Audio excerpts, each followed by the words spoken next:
This video falls under fair use. Fair use allows commentary, criticism, and reactions. ESPN is spiraling, and it's showing in real time. From botched commentary to on-air personalities confusing NFL legends, the network's credibility is slipping fast. The latest slip-up? A host mistaking a Barry Sanders jersey for Shedeur Sanders. Let's check it out. Jersey. Let's get into it because obviously this ties to one Shedeur Sanders who balled out in his first preseason game. No, this is Barry Sanders. I'm sorry, I apologize. Barry Sanders. Barry Sanders. So he's dealing with this oblique injury after he balled out in his first preseason game. Currently fourth on the depth chart in Cleveland. What do you think about what's going on with that Sanders? Oh man, it's crazy how they doing my boy, man. Honestly, but he balled out, so I low key love that he got this chance to play in this preseason game because it showed like y'all can doubt him. And y'all can say all that stuff y'all saying about him. But what God got for the boy, can't stop it. That way he put that wrist up. That's you right. see him put that wrist up. After that, when he tapped that wrist, like, make sure that watch still there. That's right. That watch still shining, boy. Damn right. It's still shining, boy. The man is wearing a Barry Sanders jersey. Barry Sanders has a case. He may not win it, but he has a case for the greatest football player of all time.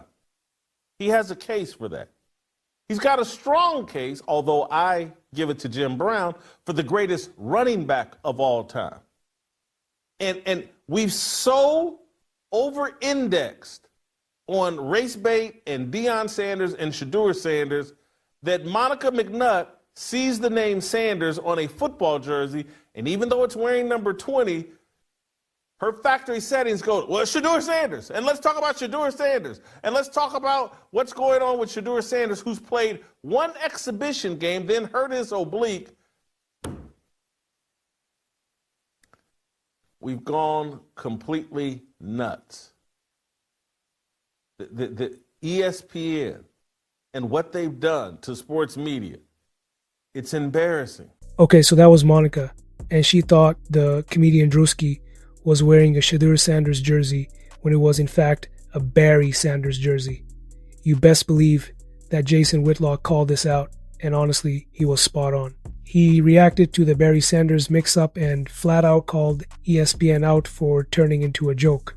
He said what a lot of us are thinking, they've got people on air who don't know the basics of sports, and it's embarrassing. And right after that, Twitter exploded. Memes started flying, people dragging ESPN left and right, saying it's no longer a sports network, it's a circus. And honestly, they're not wrong. You ever heard of Monica McNutt?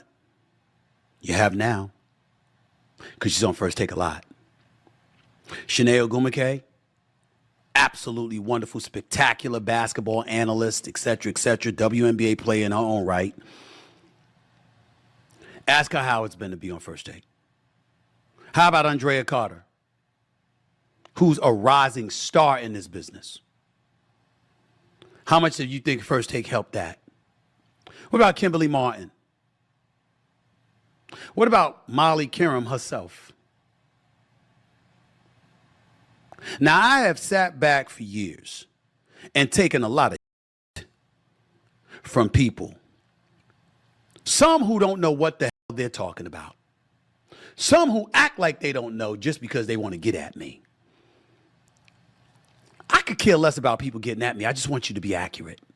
The downfall of ESPN's credibility in sports media can be directly traced to one of the worst decisions they've made in recent memory, parting ways with Shannon Sharpe. When ESPN let go of one of the most respected and authentic voices in sports commentary, they opened the floodgates for a new wave of personalities more focused on viral moments than actual analysis. What we're seeing now is the result of that shift. A show like First Take, now filled with entertainers, influencers, and hosts who can't even recognize a Hall of Fame football jersey when it's staring them in the face. The Barry Sanders versus Shedeur Sanders mix-up wasn't just a blooper, it was a clear sign that ESPN is prioritizing media reach over sports IQ. It's no secret that Shannon Sharpe brought authenticity, football expertise, and cultural relatability to every platform he touched. He connected with both old-school fans and younger viewers without dumbing things down. His exit created a vacuum, And instead of replacing him with another qualified analyst, ESPN turned to clickbait personalities and viral guest appearances that serve no long-term value. What we're left with is a watered-down version of what sports media used to be, where people who barely understand the game are now the faces of major programming. And let's not forget, Stephen A handpicks his co-hosts.